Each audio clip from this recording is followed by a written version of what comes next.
How to fix Discord not opening on your Windows.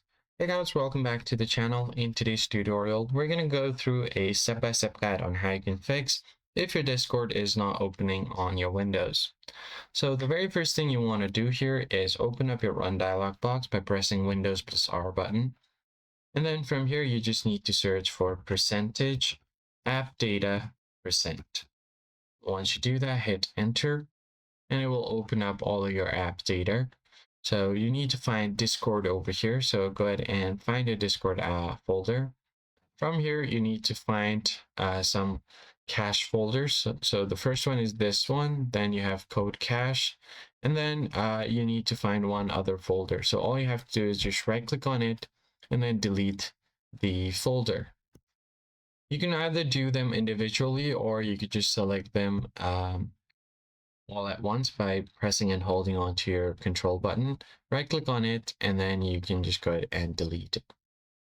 So you need to delete all those 3 folders. Once that is deleted, it should start working normally.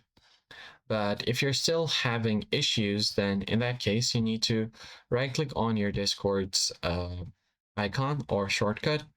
Then from here, you need to open properties. From your properties, you want to go to security. And then from your details, you need to find compatibility issues as well. So you need to disable the full screen optimization first, and then run this program as administrator. Click on apply and then OK.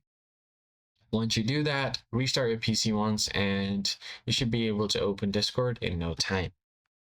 If you are still having issues, then you need to go over to control panel, or you need to search task manager first. And from your task manager, you need to find Discord. So go ahead and find Discord if it's running. If not, then you need to run it once, right click on it, and then end task. So let me just quickly open up Discord. And once the Discord shows up on here, you just need to go ahead and right click on it. And then you need to end task from your task manager. So I'll just go over here, right click on it, and then tap on end task. So once doing that, restart your PC again and try to open Discord one more time. If none of that works, then you need to check for some issues within your system. So go ahead and open CMD, run the command prompt as administrator, click on yes, and you need to type in this command, sfc space scan now. Hit enter. Now it will begin the scanning process. Just wait for it to completely scan. It might take a few minutes, up to 5 minutes. You just have to wait for it and then restart your PC one more time. That should fix it. I hope this tutorial was helpful. Hit the like button down below. Subscribe to the channel and I'll catch you guys in the next one.